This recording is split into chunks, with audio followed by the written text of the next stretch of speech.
نحمدہ ونصلی علی رسولہ الکریم، اما بعد فاعوذ باللہ من الشیطان الرجیم، بسم اللہ الرحمن الرحیم۔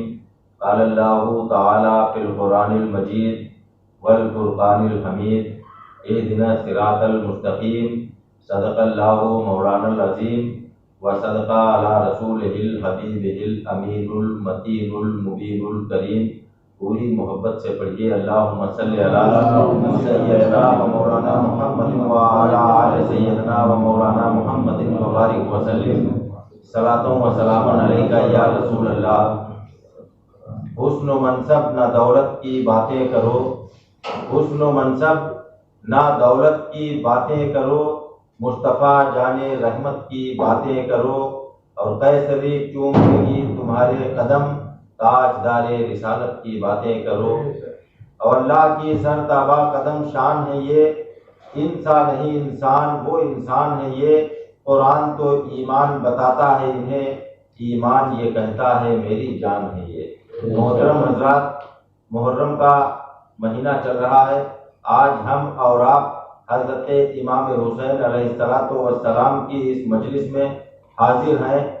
ہمارا یہ ایمان ہے، ہمارا یہ عقیدہ ہے کہ ہم جب امام حسین کی محفل میں بیٹھتے ہیں اور جب امام حسین کا ذکر کرتے ہیں اور امام حسین کا ذکر سنتے ہیں تو حسین کی روح ہم پر گواہ ہو جاتی ہے، اور فرشتے جب واپس جاتے ہیں اللہ تعالیٰ پوچھتا ہے فرشتوں کہاں سے آ رہے ہو؟ فرشتے کہیں گے کہ یا اللہ ہم مدرسہ سلطان ہند سے آ رہے ہیں۔ اللہ تعالیٰ ان سے پوچھے گا کہ میرے فرشتوں بتاؤ وہاں کیا ہو رہا تھا؟ فرشتے عرض کریں گے کہ یا اللہ وہاں پر تیرے حسین کا ذکر ہو رہا تھا۔ اللہ تبارک تعالیٰ ان سے پھر پوچھے گا کہ بتاؤ وہاں پر کون کون بیٹھا تھا؟ تو فرشتے نام کے ساتھ میں بتائیں گے کہ فلاں فلاں لوگ وہاں پر بیٹھے تھے۔ اللہ تعالیٰ ارشاد فرمائے گا فرشتوں قیامت کے دن کے لیے تم سب گواہ بن جاؤ، جتنے لوگ حسین کا ذکر سننے کے لیے آئے تھے میں نے ان سب کے گناہوں کو بخش دیا۔ فرشتے عرض کریں گے یا اللہ اس میں کچھ بہت گنہگار لوگ بھی بیٹھے تھے۔ اللہ تعالیٰ ارشاد فرمائے گا کہ میرے فرشتوں میں اپنے ان بندوں کے گناہوں کو دیکھوں یا اپنے حسین کے ذکر کو دیکھوں؟ یہ حسین کا ذکر ہے۔ میں نے خطبے میں سورہ فاتحہ کی ایک آیت پڑھنے کا شرف حاصل کیا، اہدنا الصراط المستقیم۔ اس کے معنی یہ ہے کہ یا اللہ ہم کو سیدھے راستے پر قائم رکھ۔ الگ الگ طریقوں سے لوگوں نے اس کا ترجمہ کیا ہے، کچھ لوگوں نے کچھ مولویوں نے اس کا ترجمہ یہ کیا ہے اہدنا الصراط المستقیم، یا اللہ ہم کو سیدھے راستے، یا اللہ ہم کو سیدھا راستہ دکھا۔ یعنی 80-90 سال کے ہو گئے لیکن ان کو پتہ ہی نہیں سیدھا راستہ کون سا ہے، تو اب بھی وہ یہی کہہ رہے ہیں کہ یا اللہ ہم کو سیدھا راستہ دکھا۔ الحمدللہ اللہ کا شکر ہے ہم لوگوں نے سیدھا راستہ دیکھا ہے۔ اللہ سے دعا کرتے ہیں اہدنا الصراط المستقیم، اے اللہ ہم کو سیدھے راستے پر قائم رکھ۔ آقا علیہ السلام مسجد نبوی میں ممبر پر جلواگر تھے۔ ایک صحابی کھڑے ہوئے اور حضور سے عرض کیا کہ یا رسول اللہ میرے ماں باپ آپ پر قربان، صراط مستقیم کیا ہے؟ آقا نے فرمایا کہ بیٹھ جاؤ۔ وہ صحابی بیٹھ گئے۔ اس کے بعد تھوڑی دیر کے بعد وہ صحابی پھر کھڑے ہوئے، کہا یا رسول اللہ صراط مستقیم کیا ہے؟ آقا نے پھر کہا، پھر فرمایا کہ بیٹھ جاؤ۔ وہ صحابی حضور کے پھر بیٹھ گئے۔ اس طرح سے 9 مرتبہ وہ صحابی رسول کھڑے ہوئے اور حضور سے دریافت کیا کہ یا رسول اللہ صراط مستقیم کیا ہے، اور 9 بار آقا نے حکم دیا کہ بیٹھ جاؤ۔ اس کے بعد حسین کے والد گرامی حضرت مولا علی مسجد نبوی کے اندر حاضر ہوئے۔ جب مسجد کے اندر علی داخل ہوئے تو حضور نے اشارہ کیا اور ختم نبوت والی انگلی علی کی طرف کی، اور کرنے کے بعد اس صحابی کی طرف دیکھ کر کہا ھذا صراط مستقیم، یہ صراط مستقیم۔ سبحان اللہ۔ ہم جس کو حضور نے صراط مستقیم بتایا اسی کے فرزند کی مجلس میں بیٹھے ہوئے ہیں۔ اللہ تبارک تعالیٰ نے مصطفیٰ سے ارشاد فرمایا کہ اے محبوب میں نے تمہارے گھر والوں کو پاک کر دیا ہے، میں نے تمام طرح کی ناپاکی کو، نجاست کو تمہارے گھر والوں سے دور کر دیا ہے۔ قرآن میں اللہ تعالیٰ نے فرمایا انما یرید اللہ لیذھب عنکم الرجس اہل البیت ویطہرکم تطہیرا۔ یہ آیت تطہیر ہے۔ اللہ نے فرمایا محبوب میں نے تمہارے گھر والوں کو پاک کر دیا ہے، اب کسی طرح کی کوئی گندگی کا تصور، کوئی امکان، کوئی گمان نہیں۔ اگر کوئی شخص حضور یا حضور کے گھر والوں سے کسی طرح کی گندگی کا تصور کرے، کسی طرح کی نجاست کا گمان بھی کرے، تو یہ اس کے اپنے ذہن کی گندگی ہوگی، کیونکہ اللہ نے قرآن میں آیت تطہیر نازل کر کے یہ بتا دیا کہ یہ محمد مصطفیٰ کا گھرانہ ہے، اس کو ہم نے اس طرح سے پاک کر دیا ہے جن کی پاکی میں کسی کو کسی طرح کا کوئی شک نہیں۔ یہ ہمارا ایمان ہے کہ محمد مصطفیٰ پاک ہیں، علی مرتضیٰ پاک ہیں، سیدہ فاطمہ زہرا پاک ہیں، حسن مصطفیٰ پاک ہیں، اور حسین شہید کربلا پاک ہیں۔ یہ 5 ایسے پاک ہیں کہ یہ 5 تن پاک ہوئے تو ان کو پنج تن کہا جاتا ہے، پاک پنج تن انہی کو کہا جاتا ہے۔ اور ہمارا یہ عقیدہ ہے کہ جسے پنج تن سے پیار نہیں، ہمیں اس کے کلمے پر اعتبار ہے۔ پنج تن کا ایک حسین چراغ جسے حسین ابن علی کہا جاتا ہے، جس کو دنیا حسین کے نام سے جانتی ہے، یہ وہ حسین جس نے اسلام کو بچانے کے لیے، اپنے نانا کے دین کو بچانے کے لیے، فجر کی نماز بچانے کے لیے، ظہر کی نماز، عصر کی نماز بچانے کے لیے، مغرب اور عشاء کی نماز بچانے کے لیے، پورے دین اسلام کو بچانے کے لیے 72 قربانیاں دے دی کربلا کے میدان میں، اور یہ پیغام دے دیا کہ دیکھو 71 قربانیاں دینے کے بعد میں نے اپنا سر بھی نماز کی حالت میں، سجدے کی حالت میں کٹوا دیا ہے، تاکہ ایک پیغام امت محمدیہ تک صبح قیامت تک پہنچ جائے کہ دیکھو اگر مصیبت چاہے جتنی بظاہر آ جائے، اگر گردن پر خنجر بھی رکھ دیا جائے اور اللہ کے حضور سجدے کا وقت آئے تو نماز کو قضا مت کرنا، نماز ادا کر لینا۔ یہ پیغام امام حسین ابن علی نے ساری دنیا کو دیا۔ حسین نے ابھی یہ عامر صاحب امام حسین کے سجدے کی بات کر رہے تھے، یہ وہ سجدہ تھا کہ جب میرے حسین نے 71 قربان کرنے کے بعد کربلا کی سرزمین پر سجدہ کیا تو سجدہ کرتے ہوئے حسین کو زمین و آسمان نے دیکھا، حور و غلمان نے دیکھا، شمس و قمر نے دیکھا، جن و بشر نے دیکھا، کربلا میں جتنے لوگ موجود تھے سب نے دیکھا، کم و بیش 1,24,000 انبیاء و مرسلین نے دیکھا، تمام ملائکہ نے دیکھا، تمام بزرگوں نے دیکھا، شجر و حجر نے دیکھا، درختوں نے دیکھا، چاند نے دیکھا، ستاروں نے دیکھا۔ جب حسین سجدے کے لیے سر جھکا رہے تھے تو کائنات دیکھ رہی تھی، لیکن حسین کو سر اٹھاتے ہوئے آج تک کسی نے نہیں دیکھا۔ ساری دنیا کی نمازیں ہیں تیرے نام حسین، ساری دنیا کو ابھی یاد ہے سجدہ تیرا۔ یہ میرے حسین کا وہ سجدہ تھا کہ جس سجدے پر اللہ تعالیٰ نے کہا تھا حسین مجھ کو تجھ پر یاد ناز ہے۔ جس حسین کے سجدے پر اللہ کو ناز ہے، وہ حسین ابن علی جو بچپن کی حالت میں اپنے نانا امام الانبیاء کے سینے پر سوار ہو کر کھیلا کرتا تھا، جب عید کا ٹائم ہوتا تھا، عید کے نماز کا وقت ہوتا تھا اور سب لوگ عید کی نماز کے لیے اپنے گھر والوں کے ساتھ جا رہے ہوتے تھے، تو امام حسین اور امام حسن جناب محمد مصطفیٰ صلی اللہ علیہ وآلہ وسلم سے عرض کرتے تھے کہ نانا جان سب لوگ جا رہے ہیں عیدگاہ، ہم کو بھی عیدگاہ لے چلیے۔ سب لوگ اونٹوں پر سوار ہو کر اپنی اپنی سواری پر سوار ہو کر جا رہے ہیں، نانا جان ہماری سواری کون سی ہے؟ جناب محمد مصطفیٰ نے فرمایا کہ میرے بچوں میرے کاندھے پر بیٹھو، دائیں کاندھے پر حسن کو بیٹھانا، بائیں کاندھے پر حسین کو بیٹھانا، اور بیٹھانے کے بعد چل دیے۔ اور چلنے کے بعد جب حسن اور حسین نے کہا کہ نانا جان جو لوگ اپنی اپنی سواریوں پر جا رہے ہیں وہ بچے اپنی اپنی سواریوں کی لگام کی رسیاں پکڑے ہوئے ہیں، نانا جان ہمارے ہاتھ میں تو کوئی لگام نہیں۔ تو امام الانبیاء آقا علیہ الصلوۃ والسلام نے قربان جائیے اس محبت پر اپنی ختم نبوت والی زلفیں اپنے بال مبارک امام حسن کو پکڑائے، امام حسین کو پکڑائے، اور پکڑانے کے بعد یہ کہہ دیا کہ ان کو تم لگام بنا لو۔ اپنے نانا پیغمبر اعظم کی زلفوں کو جس نے لگام بنایا اس کا نام حسن اور حسین ہے۔ پھر کہا نانا جان باقی بچوں کی سواریاں اونٹوں پر جا رہے ہیں، جو بچے وہ اونٹ اپنے منہ سے آواز نکال رہے ہیں، نانا جان ہماری سواری آپ ہیں، آپ کوئی آواز نہیں نکال رہے ہیں۔ تو مصطفیٰ جان رحمت نے اونٹ سی کی کہا اچھا ان کی سواریاں آواز نکال رہے ہیں، تو محمد مصطفیٰ صلی اللہ علیہ وآلہ وسلم رسول اعظم نے سواری کی آواز نکال کر حسن اور حسین کو خوش کیا۔ وہ حسین جو بچپن میں جب اپنے گھر میں رویا کرتا تھا، جب حسین بچپن کے عالم میں روتا تھا تو میرے نبی گھر جاتے اور کہتے کہ فاطمہ یہ کون رو رہا ہے؟ تو جناب فاطمہ کہتے کہ حسین رو رہا ہے بابا جان۔ تو میرے آقا عرض فرماتے تھے کہ فاطمہ تم میرے حسین کو رونے نہ دیا کرو، کیونکہ جب میرا حسین روتا ہے تو مجھ کو تکلیف ہوتی ہے۔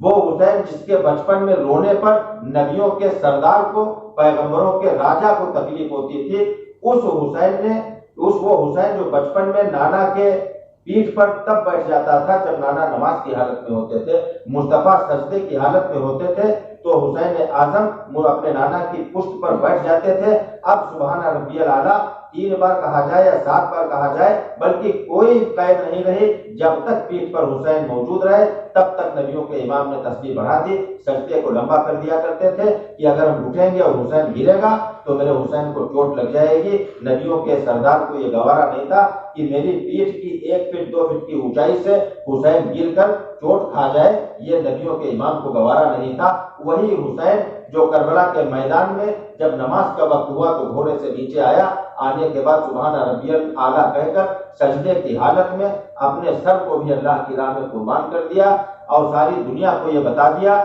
کہ میں حسین 6 مہینے کے بچے کی قربانی دے سکتا ہوں، 18 سال کے بیٹے کی قربانی دے سکتا ہوں، 22 سال کے اپنے قاسم کو قربان کر سکتا ہوں، 71 جانے دینے کے بعد اپنا سر تو کٹوا سکتا ہوں، لیکن شرابی اور زانی یزید کے ہاتھ میں دوستی کا ہاتھ نہیں دے سکتا۔ یہ میرے حسین نے پیغام دیا تھا۔ میرا حسین اگر کربلا کے میدان میں قربانی نہ دیتا تو آج نہ نماز ہوتی، نہ اسلام ہوتا، نہ ہم اور آپ بیٹھ کر اس مجلس میں حصہ لے رہے ہوتے۔ میرے حسین نے 72 قربان کر دیے۔ میرے حسین نے اس پنجتن پاک کے اس چراغ نے جسے حسین کہا جاتا ہے، اس حسین نے سب کچھ قربان کر کے ساری دنیا کو بتا دیا کہ میں حسین سب کچھ قربان کر سکتا ہوں۔ اور دوستو، یہ وہ حسین میں نے ابھی عرض کیا کہ جو اپنے نانا کا اتنا دلارا حسین تھا کہ نانا کہتے تھے کہ میری آنکھوں کا تارا حسین، اور محمد مصطفیٰ نے فرمایا الحسین منی وانا من الحسین، یعنی میں حسین سے ہوں اور حسین مجھ سے ہے۔ ساری دنیا کی یہ بات تو سمجھ لے گی کہ اگر کوئی نانا کہے کہ نواسا مجھ سے ہے تو یہ بات تو سمجھ میں آتی ہے، لیکن نانا کہہ رہا ہے کہ حسین سے میں ہوں، الحسین منی وانا من الحسین، یعنی میں حسین سے ہوں۔ محمد الرسول اللہ فرما رہے ہیں کہ میں حسین سے ہوں اور حسین مجھ سے ہے۔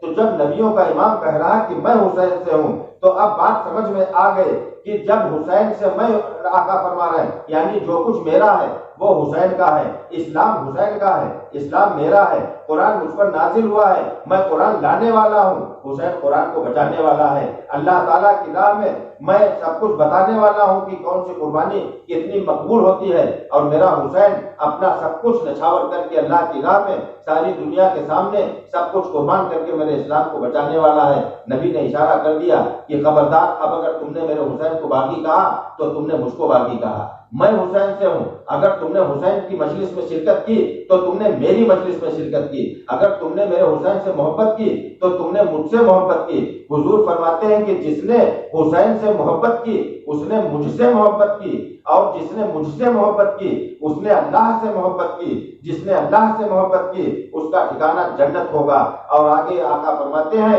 کہ جس نے حسین سے دشمنی کی اس نے مجھ سے دشمنی کی، اور جس نے مجھ سے دشمنی کی اس نے اللہ سے دشمنی کی، اور جس نے اللہ سے دشمنی کی اس کا ٹھکانہ جہنم ہوگا۔ یہ میرے آقا کا فرمان ہے۔ میرے آقا اللہ نے فرمایا ہے محبوب تم کہہ دو، قرآن میں سورہ آیت مودت نازل ہوئی، قل لا اسألکم علیہ اجرا الا المودۃ فی القربى۔ اللہ نے فرمایا اے محبوب، اے میرے محمد مصطفیٰ، تم کہہ دو کہ اے ایمان والو، میں نے تم کو اسلام دے دیا، میں نے تم کو سیدھا راستہ دکھا دیا، میں نے تم کو قرآن دے دیا، لیکن اس کا اجر نہیں چاہتا۔ اگر تم پھر بھی مجھ کو کوئی اجر دینا چاہتے ہو تو اس کا اجر یہ ہے کہ میری قرابت سے محبت کرنا۔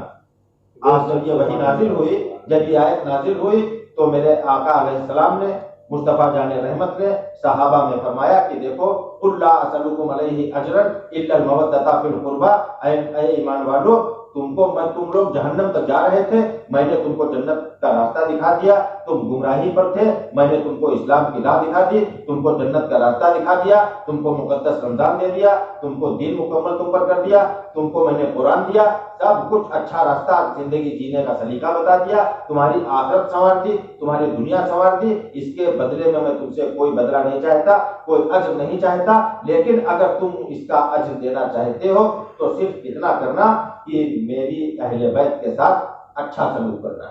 میری قرابت کے ساتھ اچھا سلوک کرنا، میری قرابت سے مودت کرنا۔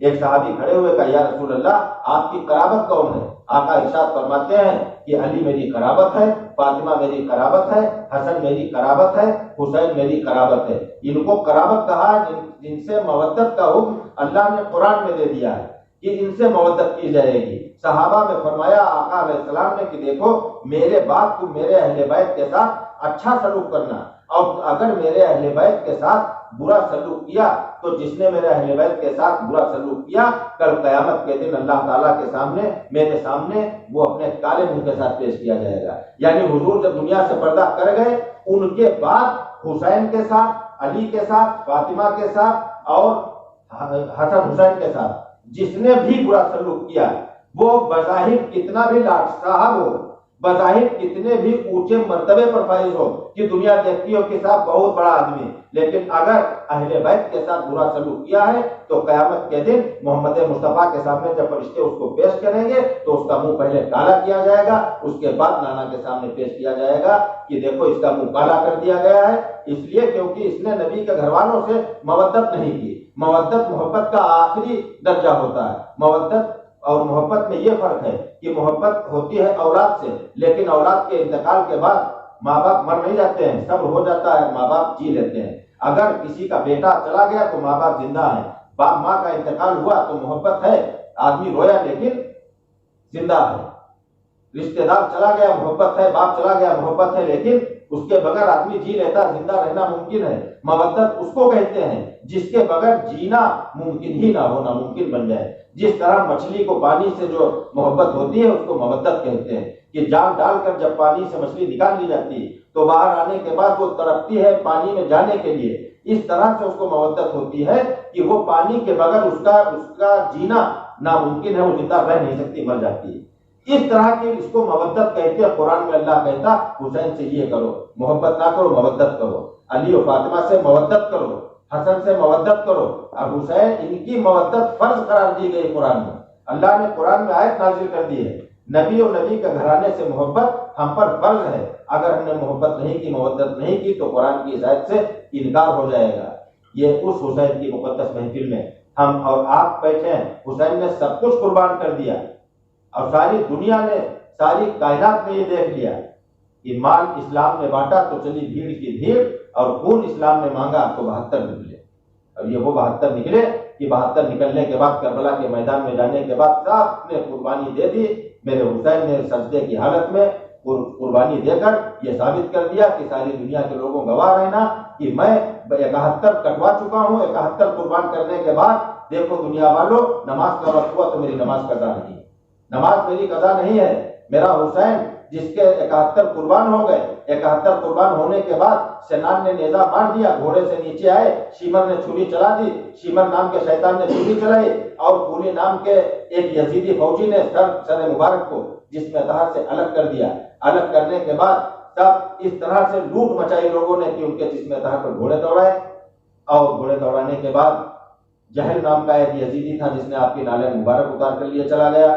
کوئی خزیمہ نام کا تھا، وہ آیا، اس نے آپ کا کرتا مبارک اتار لیا، جسم کو برہنہ کر دیا، اور ایک آیا اس نے آپ کا امامہ اتار لیا، جس کا نام مالک ابن بصر تھا، اس نے آپ کا امامہ اتار لیا۔ قصاص ابن اسس نام کے آدمی نے آپ کی چادر لوٹ لی، اور اس کے بعد آپ کا امامہ ایک شخص نے اتارا، ایک یزیدی نے، جس کا، اور ایک نے انگوٹھی، امام حسین کے ہاتھ میں جو ایک انگوٹھی تھی اس کو لینے کے لیے آیا، اس کا نام تھا، اس یزیدی کتے کا نام تھا بجدل ابن سبین، جس نے امام حسین کی انگوٹھی اتارنا چاہی، لیکن انگلی میں اتنی سوجن آ چکی تھی کہ جب وہ انگوٹھی نہیں اتری تو اس سور کے بچے نے امام حسین کے ہاتھ مبارک کو 2 پتھر کے ٹکڑے لا کر ایک پتھر پر انگلی رکھی، اور چھری کو انگلی پر رکھ کر دوسرے پتھر کے ٹکڑے سے چھری پر وار کیا، اور انگلی کو انگوٹھی سے لے کر انگوٹھی لے کر وہ کتا چلا گیا۔ اس طرح سے میرے حسین نے یہ ثابت کر دیا کہ دیکھو اتنی مصیبتیں، اتنا سب کچھ کیا۔ آج جو لوگ کہتے ہیں کہ حسین کا غم نہ مناؤ، ارے امام احمد بن حنبل رحمۃ اللہ تعالیٰ علیہ لکھتے ہیں کہ جس نے حسین کی محبت میں، حسین کے غم میں ایک آنسو بہایا، تو جس وقت حسین کے غم میں کسی مسلمان کی آنکھ سے ایک آنسو بہتا ہے تو اس کی پچھلی زندگی جتنی لمبی رہی ہو، چاہے وہ 100 سال کی زندگی ہو، اس کے پچھلے جتنے بھی گناہ ہیں، جتنے بڑے چھوٹے گناہ کی اللہ تعالیٰ سب سارے کے سارے گناہ معاف کر دیتا. یہ امام احمد بن حنبل کا قول ہے. اس حسین یہ حسین کسی آئرے غیرے کے ہم لوگ ذکر میں نہیں بیٹھے ہوئے ہیں, یہ اس کے ذکر میں بیٹھے ہوئے ہیں جس کے لیے کہا نبی نے کہ میں حسین سے ہوں, حسین مجھ سے ہے. ہم حسین کی مجلس میں آتے ہیں, حسین کی مجلس میں آ کر علی کے بیٹے کا ذکر سنتے ہیں, کیونکہ اس حسین نے ہمارے لیے سب کچھ قربان کر دیا. اور ہم کیا کرتے ہیں, ہم تو 1 گھنٹہ 2 گھنٹہ بھی بیٹھتے حسین کے لیے کہ میرے حسین, ہم ہمارے پاس کچھ نہیں, ٹوٹا پھوٹا کر ہے خطاب. آپ کا سننا اور ہمارا بولنا حسین کی بارگاہ میں مقبول ہو جائے تو اللہ کی قسم کل قیامت کے دن ہماری بخشش کا یہ ذریعہ بن جائے گا. ہم کو نمازوں پر ناز نہیں ہے, ہم کو عبادتوں پر ناز نہیں ہے, کیونکہ ہم نے نماز پڑھی ہے قبول ہوئی یا نہیں ہوئی اس کی کوئی گارنٹی نہیں دے سکتا. بڑے سے بڑا مولوی نہیں بتا سکتا اس نے جو 2 رکعت فجر کی پڑھی تھی اللہ کی بارگاہ میں قبول بھی ہوئی یا نہیں قبول ہوئی. ٹکرے مار کے تو ہم چلے آئے ٹوٹی پھوٹی, ہم کو تو پتہ ہی نہیں نماز پڑھی کیسے جاتی ہے. نماز پڑھ کر تو حسین کے ابا نے بتایا کہ علی کے ایڑی میں ایک جنگ میں تیر لگ گیا, اور اس تیر کا عالم یہ تھا ایڑی میں ایسے وہ گھسا ہوا تھا کہ جب کوئی صحابی پکڑتا تو آپ کے منہ سے چیخ نکل جاتی. لوگوں نے کہا ایسا کرو جب علی نماز میں ہو اور سجدے میں جائے تیر نکال لو. حسین کے ابا علی سجدے میں گئے اور سجدے میں جانے کے بعد ایک صحابی رسول گئے اور ایڑی سے پکڑ کر تیر نکال لیا. اللہ کی قسم میرے علی کو پتہ ہی نہیں چلا تیر کب نکل گیا. آج تو ساری خوشیاں نماز میں پڑھتی, اور بڑا صاحب کی نماز پڑھائے بڑی قبول ہو گئی, لیکن ہم کو کوئی گارنٹی نہیں تلاوت کی قبول ہوئی یا نہیں قبول ہوئی. یا اللہ ہم نے نماز پڑھی ٹوٹی پھوٹے انداز میں, ہم نے پڑھ لیا, یا اللہ تیری رحیمی کریمی قبول کر لے. ورنہ نماز پڑھنے والے تو پڑھ گئے, ہم کو کیا پتا نماز کیسے پڑھی جاتی ہے. ہم نے تو دیکھا سنا باپ دادا جیسے پڑھتے تھے, تیرے نیک بندوں نے جیسے بتایا ویسے ہم نے نماز پڑھ لی, ہم کو نہیں پتا نماز کیسے پڑھی جاتی ہے. لیکن جو درود حسین پہ بھیجا جاتا ہے, جو درود و سلام نماز کے اندر علی, فاطمہ, محمد مصطفیٰ, حسن و حسین پہ بھیجا جاتا ہے, جب ہم کہتے ہیں اللہم صلی علی محمد و علی آل محمد, آل محمد یہی ہے, یعنی علی, فاطمہ, حسن, حسین, یہ آل محمد میں, یہ اہل بیت میں, ان پر جب درود بھیجتے ہیں تو اس کی اللہ نے گارنٹی دی, یہ قبول ہوتا ہے. اور بلکہ ہمارا کہنا تو یہ کہ جو نماز ہم نے پڑھی یہ درود قبول ہوگا تو اس درود کے صدقے میں اللہ تعالیٰ ہماری نماز بھی قبول کر لے گا. ورنہ سارے خیالات تو ہم کو نماز کی طرف آتے ہیں. اللہ تعالیٰ ہم کو رات کو کل قیامت کے دن حسین کی محبت میں ہی اٹھائے. ہندوستان کے خواجہ نے ہم کو بتایا کہ حسین کیا ہے. ہم نے کہا خواجہ حسین کے بارے میں کیا خیال ہے, تو معین الدین چشتی نے بتایا شاہ است حسین, بادشاہ است حسین, دین است حسین, دی پناہ است حسین, سردار ندار دست در دست یزید, حقا کی بنائے لا الہ است حسین.